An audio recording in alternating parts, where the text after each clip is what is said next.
Welcome to Love, Light, and With the Shits. This podcast is dedicated to helping women of color heal trauma, live authentically, and create their dream lives. I'm your host, Alyssa Amison. We'll talk about self-love, spiritual journeys, relationships, manifesting, and so much more.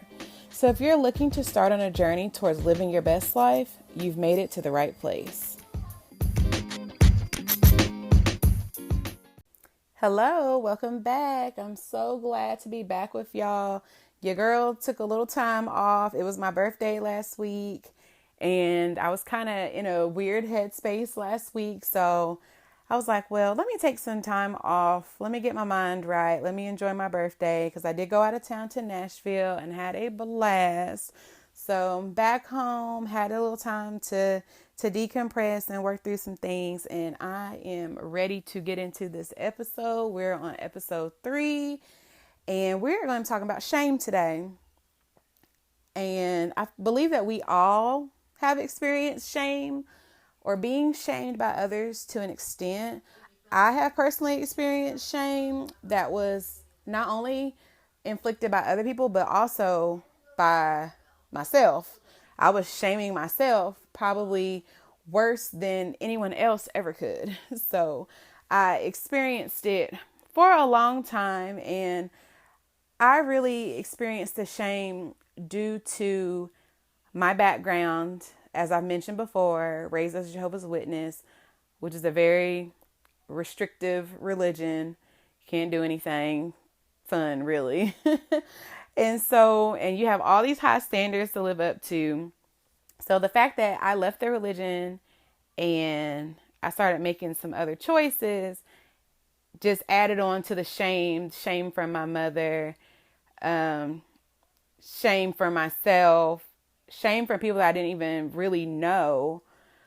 But I felt shame due to the choices that I made in young adulthood. So I left the religion, moved out. I didn't live up to all the expectations that my parents had set in place to me that came to the religion. And mind you, I was like the golden child in a sense. I listened to everything my parents said. I was a good kid. I didn't really get in trouble. When I was in a religion, I strongly participated. I was a straight A student, etc., etc. A lot was expected of me, and they set very high standards for me. So when I felt like I basically screwed my life up, I was very embarrassed and very ashamed. So the choices that I made, that were like so dramatic to me or so life-changing to me back then at 19, 20 years old, that went against everything that I had been taught my whole life. So I was having sex and I wasn't married and with different people. I had a child with somebody that I was not married to. Hell, I wasn't even really technically dating him, but I got pregnant. I was drinking excessively. Like I was literally like binge drinking, no chaser, which people that know me now would probably be like, get the fuck out of here, because like I barely drink now. Like I do not drink regularly. I don't like to go out regularly. Like I'm more of a homebody. So people probably hearing that, they're like, oh my God. But yeah, I was drinking hard like every day. I was smoking a whole lot of weed. I was partying a lot. Like I was doing the most. I dropped out of nursing school, which was crazy because when I got accepted into nursing school, I was the only student that they took in straight from high school. Normally, they make you like complete all your prerequisites and stuff before you can even apply to nursing school. But me, because my entrance exams, their scores were so high, my grades were so good, and I had a lot of good references, I was the only person that was accepted straight out of high school. So that was like a major big deal at that time. So I had screwed that up. So I literally was like, I ruined my life, and I was just so, like I said, I literally shamed myself, I think more than anyone else ever could have. So fast forward time to around maybe 2014, 2015, I was not in a good place in life. At this point, I was with my husband. He was my boyfriend then. This is before we got married. I was experiencing a lot of depression, a lot of anxiety. We were struggling financially. My relationship was pretty fucked up. And all while I'm trying to raise two boys, working full time, working like at one point I had like three jobs at once. I was tired. I was so tired. I was so unhappy. I was calling out of work because I was basically depressed. I didn't want to get out of the bed. If it wasn't for the fact that I had two small children that depended on me to feed them and to do stuff with them, I would have stayed in my bed and not eaten, because I was in a really bad state. And mind you, if you remember in one of the previous episodes that I talked about, like when you leave the religion, or even if you don't leave the religion, they try to scare you into staying. They always tell you like how bad your life is going to be because you're no longer going to be protected under Jehovah God. And like I said, basically they give you like the worst scenarios ever. Like you're going to be addicted to drugs. You're going to be homeless. You're going to have a house full of kids you can't take care of. You're going to be broke. It's just like everything, So when I was going through all these issues, it was almost like I was telling myself I deserved them because I left the religion. So this is what's going to happen. And I can't talk to my mom about it because she's just going to be like, well, I tried to tell you. I tried to tell you what's going to happen if you leave. You just need to come on back. So I literally felt like I was fighting this alone. So it really just had me so down. So I just got to the point where I knew something had to give. Like I didn't want to keep living like this. So at my job at the time, I think every job has what's called an employee assistance program that's like through your benefits. And so with the that program, you can call 1-800 number and tell them that like you need to speak to a therapist or something because you're having issues. And you can get, I think it was either 2 or 3 free sessions with a therapist. So I took advantage of that. So I ended up working with a wonderful lady. Her name is Dr. Nanette Funderburk here in Greensboro, North Carolina. Her and her husband run a therapy clinic, I guess you can call it.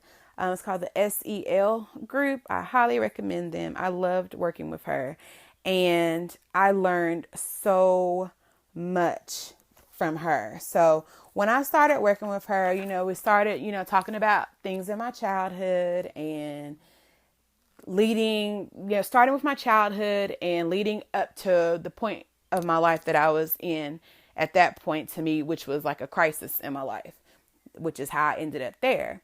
So we talked about me, leaving my home around 18, 19 years old because I didn't want to be in a religion anymore. And I knew that I wasn't going to be able to stay at home anymore. So moving out, I lost my father. My father and my grandmother died in the same year, about 2 months apart from each other, the year that I graduated from high school. So I dealt with that.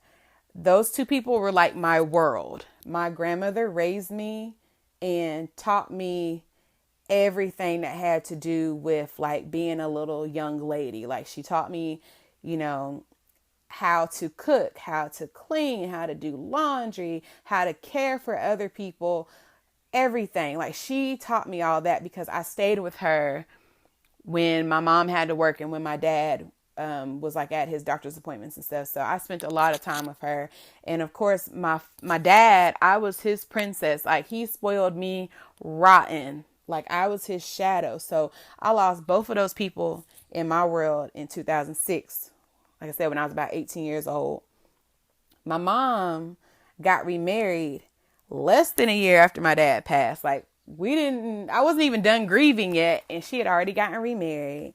And then not only did she get remarried, but her husband ended up moving into, with our house, like my father's house. So it just felt like such an invasion. And her husband is a wonderful man. Like this is no shade against him at all because he's a very good man. But it was just so much. And I just felt like me and my sister's feelings were so neglected during that time. I'm like, you couldn't have just waited a little longer and went about it a different way. But I guess she was grieving in her own way and she had never been alone, in adulthood. So as I got older, I was more understanding of why she did what she did, but I still feel like she could have went about it in a different way, but that's neither here nor there. But all that stuff was going on at the same time in my life. And while I was living in it, I really didn't get it. Really didn't get how it was affecting me, because it didn't really hit me until later. And I started working with Dr. Funderburk, and she was telling me, she said, honey, you suffered trauma. She said, and you suffered multiple traumas. And I really, up to that point, I had never thought about that. I just thought it was life. I had never thought that I actually went through something traumatic. And so I was like, oh my God, like it just opened up, just a whole new view of my life and the things that I had went through. It was just so much for one person to go through. And then, like I said before any of this, like even my childhood, like I never really had a childhood because I was always doing adult things. I was always taking care of other people ever since I was a small kid. So it's like I never had a break, ever. Ever. Never had a break. I always had a task to do, or I was always making sure that everybody was good, because that's what my family was taught, and that they taught us is basically be selfless. Like you always do for others, but no one ever emphasized the fact that sometimes you need to take a break and you need to take care of yourself and to be renewed and refreshed. They left out that part. So everybody's like running on E. And going through this mess, or feeling angry or feeling sad, and they have no idea when basically they're just burnt out. So what went from an original thought where I was like, well, I guess I thought I was just being rebellious. That's why I was doing, all these other things. But she helped me understand that I was literally responding to the trauma. And it just, like I said, it just really opened my eyes. And then another big thing that she told me that really helped was she told me I needed to forgive myself. And I was like, wow. She was like, you need to forgive yourself. She said, because even though you had those experiences, which may not have been the best choices, she said it was just a response to the trauma that you were going through. It was your coping mechanism because you didn't know any different. And that really blew my mind too, because like I said, no one can make me feel worse than myself. I am my own worst critic. So other people could say things about me, but just the inner dialogue that I had with myself, I was tearing myself down. The things that I said to myself, like I would never say to anyone, like not even my worst enemy. Like I would never say that out loud. So I had to start treating myself like how I would treat a loved one or a friend, and say loving things to me, and understand that I was going through some things. I coped the way that I coped, and I learned from it. And she pointed out to me too, like I still accomplished some pretty awesome things, even though I was going through a lot. So like I ended up, going back to nursing school, not for the original degree that I went to, but I went back and I finished. I was in a relationship. It was hard. It was really, really hard. But, I was in a relationship, and then I got married, a while later. So she was like, all the things that, I was shaming myself for, or that my mother may have been shaming me for, like I still accomplished all that. It was just my route was a little different. It just wasn't straightforward. I had to go through some things before it came back around.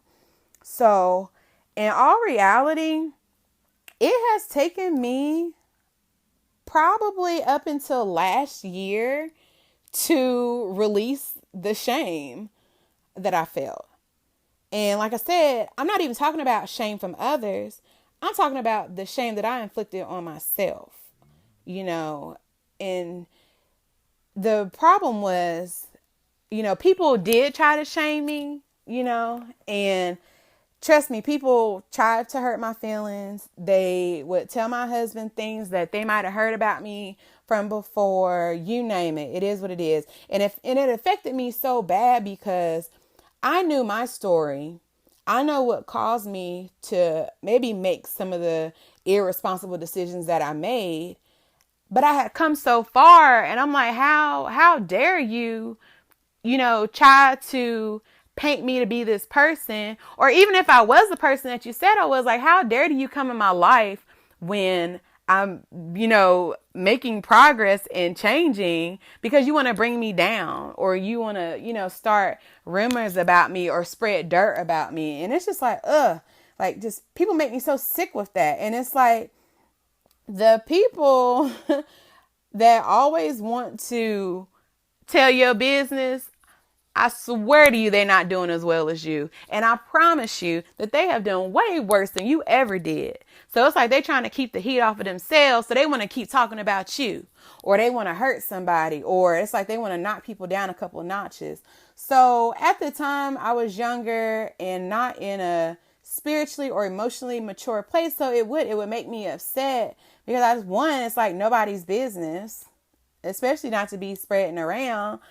And like I said, people don't realize, like, I already felt bad enough on my own. Like, I didn't need any help from anybody else in making me feel ashamed at all. So, like I said, I was just really hurt because I was in such a dark place. But all anyone could try to comment or gossip about was what they heard I did or who I was sleeping with, yada, yada, yada. So now when I had my rough patch or my wild moment, the thing was, it wasn't even a long time. It might have been a year, because when I was out here drinking and partying and all this other shit, I got pregnant.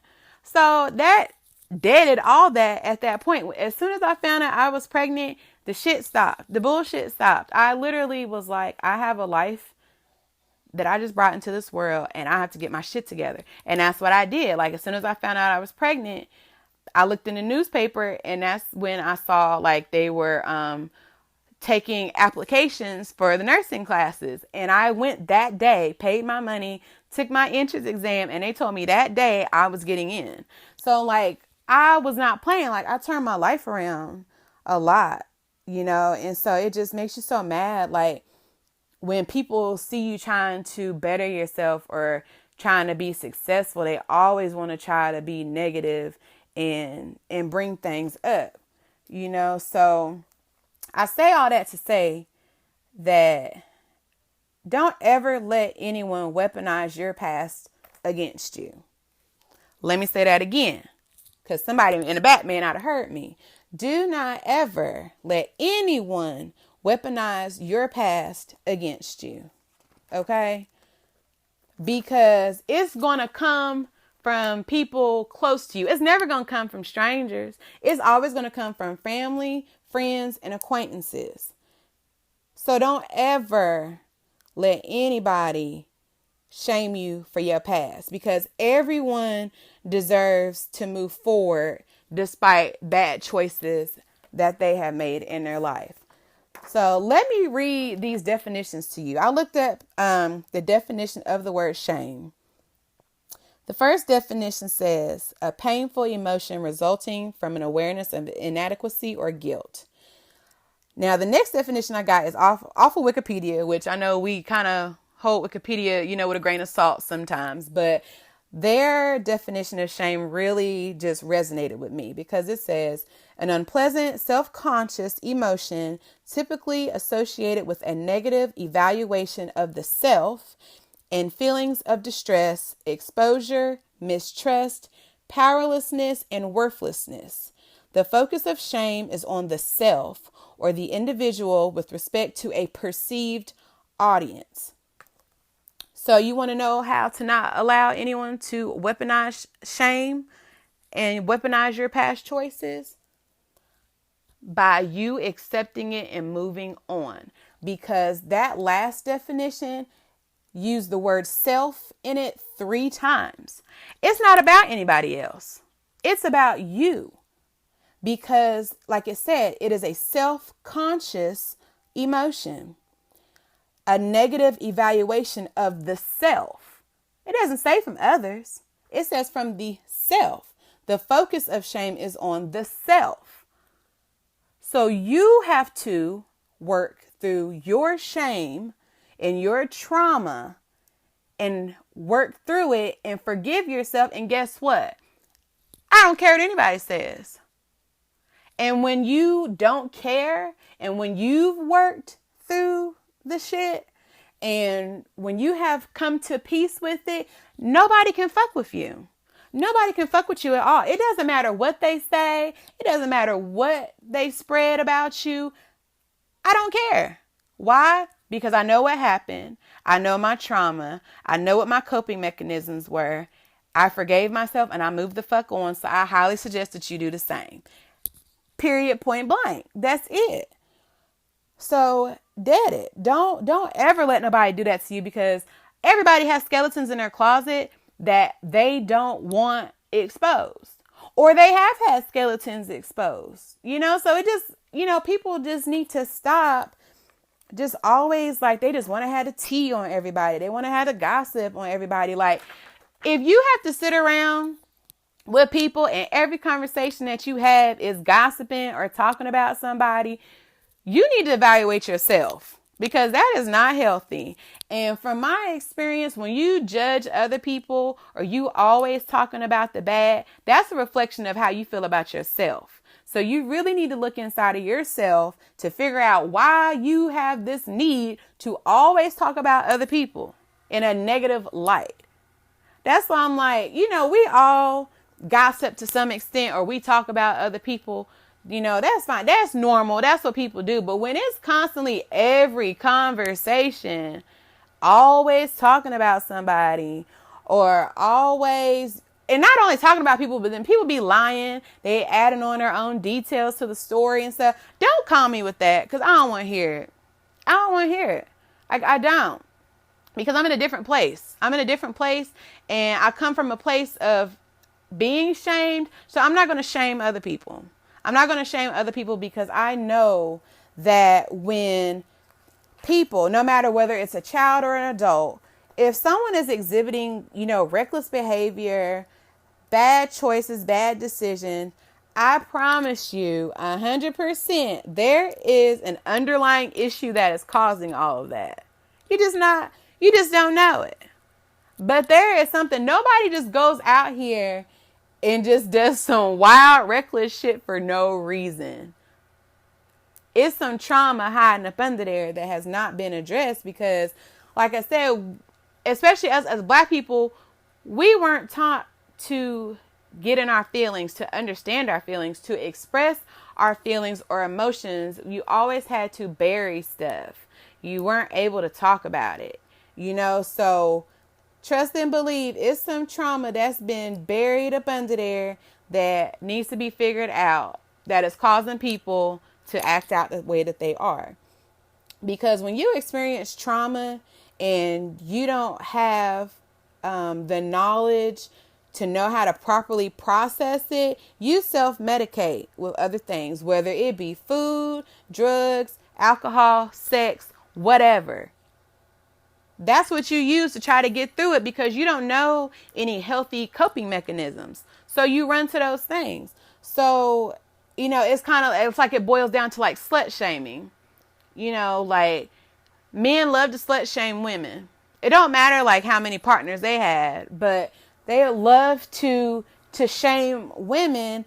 And it's like, sometimes I don't even know the full story of what happened. Like, do you know how many women have maybe been under the influence of drugs or alcohol and been taken advantage of, or people lie to them, or you have somebody that, makes you feel like they care about you, but they don't, so it's like, it's so many different layers to people, it really is. And so the moral of the story is we need to stop judging, we need to stop labeling, and we need to stop projecting our own insecurities and our own traumas onto other people.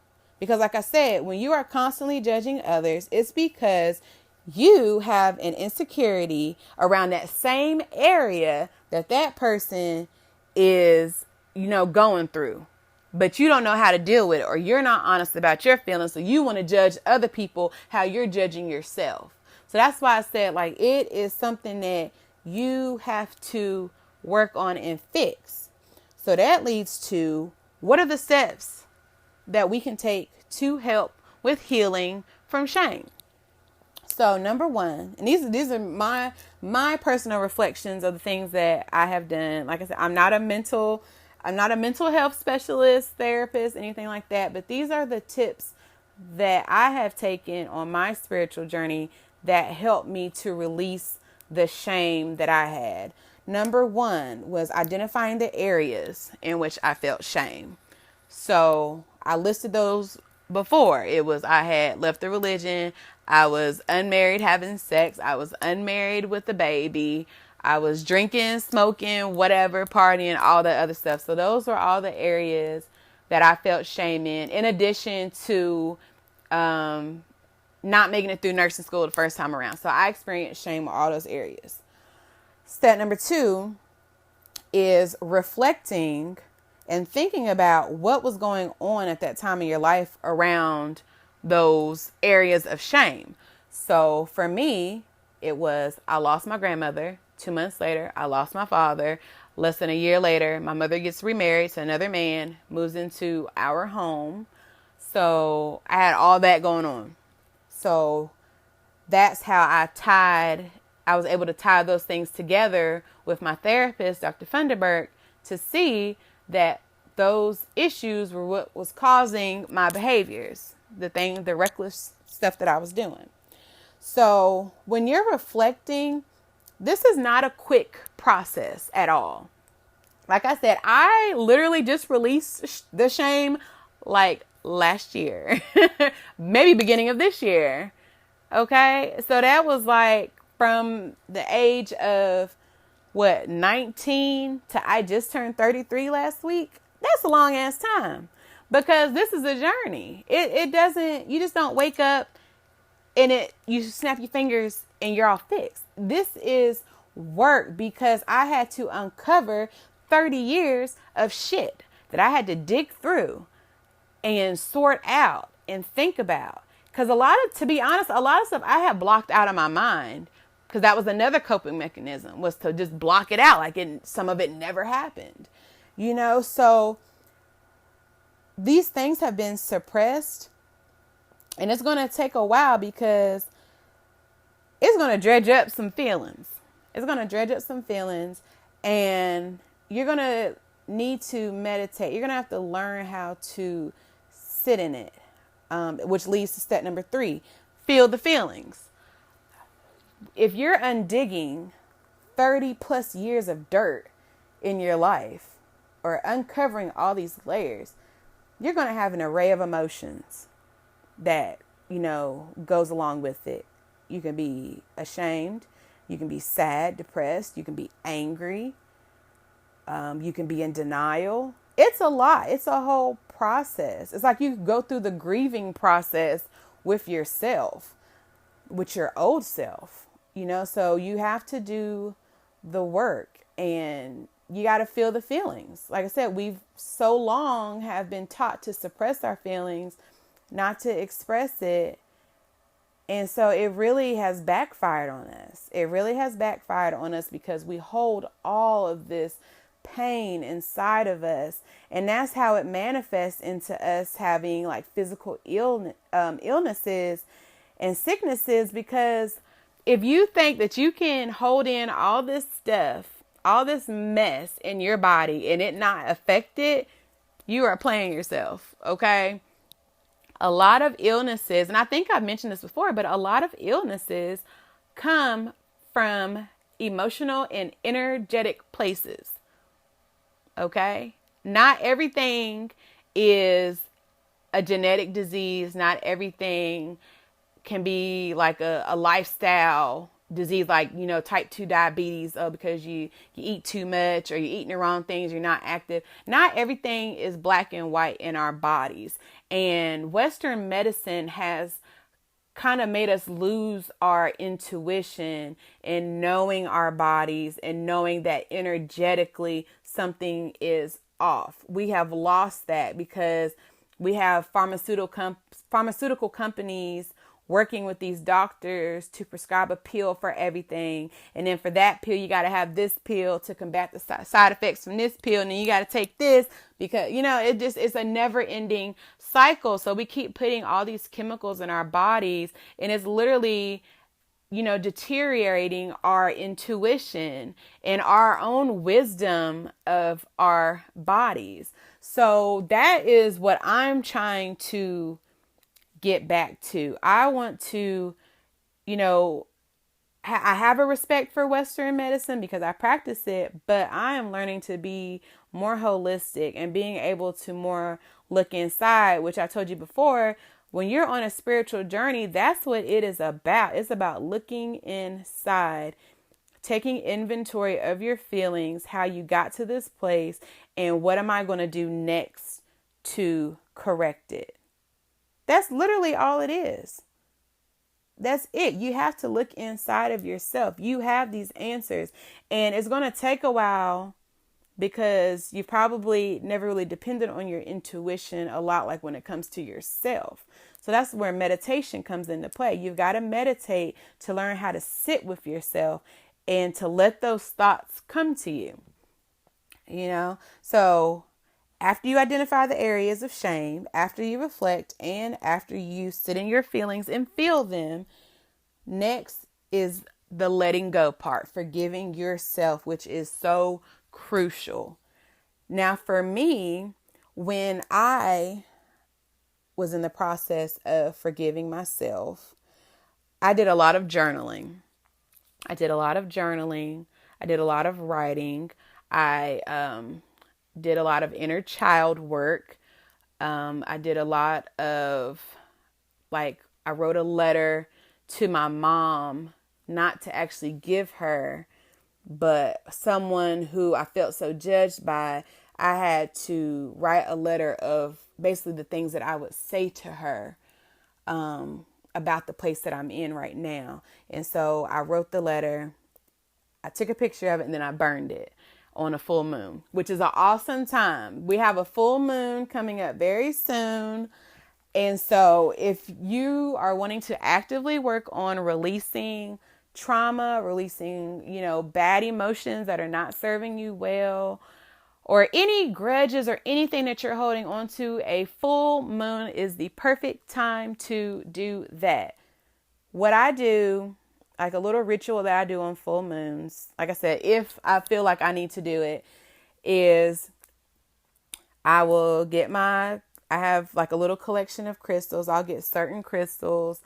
I'll light some incense. I'll light a candle, and I will write a list of the things that I want to let go of. So I want to let go of shame. I release anger. I release resentment. All those heavy emotions that have been stuck with me for so long, I'm releasing. I'm forgiving the people who have done me wrong. I'm letting it go. And I write all those things on a piece of paper. Like I said, I take a picture of it. I'll go outside. I'll recite the list. Or if I'm inside, I'll look in the mirror and I'll recite the list. And then I burn it.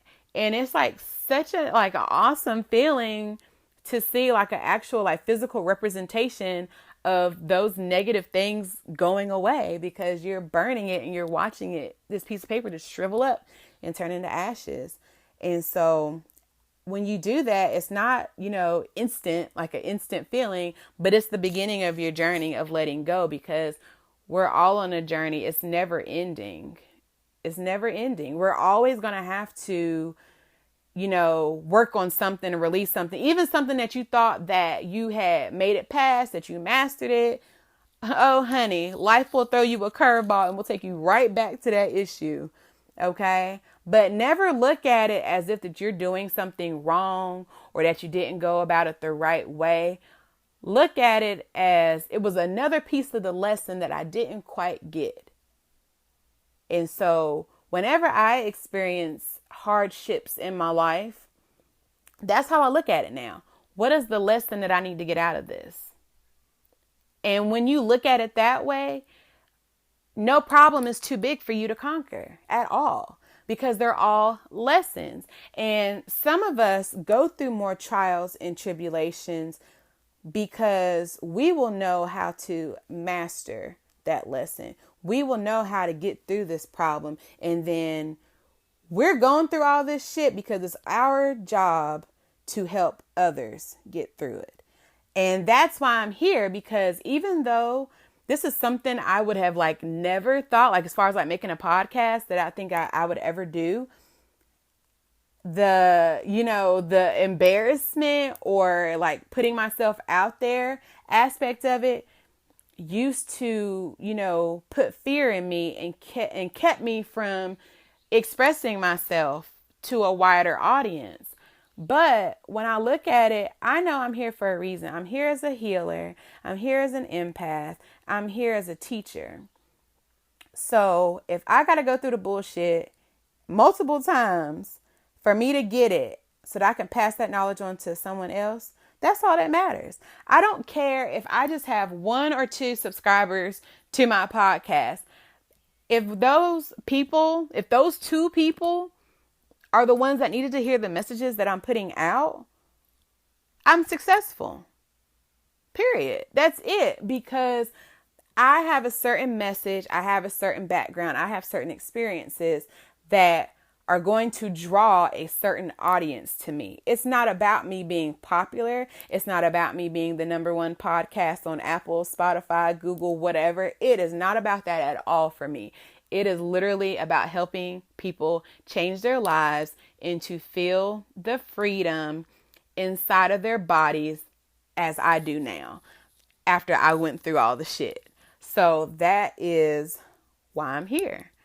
And so I hope that my transparency with my stories are found to be helpful. Now, I'm not going to go into every salacious detail about everything that I've done or everything that I've gone through, just, for my, the sake of my privacy. But I'm willing to share my story, no matter how it may make me look, or if people had a different idea of me. I am willing to share that story to help someone. And like I said, I've moved past, those poor decisions to the point where no one can make me feel bad about that. So if anyone wanted to, for example, if anyone wanted to comment about, me doing this podcast now, well, she used to do this, and this, da, da, da, da. I don't care because, like I said, you cannot weaponize my past against me when I've moved on from it. You can't. Why do we as people love to keep people in the same dark place that they were? Like, some people just really thrive, off of darkness, and they just can't be happy for other people that are really making something of themselves or who are healing. And it's because, you know what? And I'm kind of going off on a tangent, but this just came to me, and I feel like this is a message that somebody needs to hear. Watch your circle and who you are around. Watch what they talk about. Are they always talking about other people? Are they always negative? Because guess what? As soon as you leave the room, they talking about you too. Some people like being the star of a relationship, a friendship, of a social circle. They like being the star of it. They want to be out in front. So they love when people are talking about all their problems, whether it's with their man, whether it's money, weight, your body, anything like that. Some people really enjoy hearing that because in a sick way, it makes them feel better about themselves. So they have to find people that they perceive that are weaker or less than them to feel stronger about themselves. Just notice, if there's certain social circles that you're familiar with, just look at the dynamics and see if you see that. It's very common. And watch, when you start healing and working on yourself, and you start looking better. It ain't even about your looks have, you've done something to change yourself. No, when you start healing and you start letting go the heaviness and the anger and the bitterness and the resentment, you will be glowing. You will be glowing. You will be so attractive, and you will be attracting more light to yourself. you will start to grow. Okay? You're going to start growing, because when you start letting go of the emotional blockages and baggage that you had, your life is going to get better all around. So physically, you're going to get better. You're probably going to start taking care of yourself better, taking care of your body better, because you're in a better state.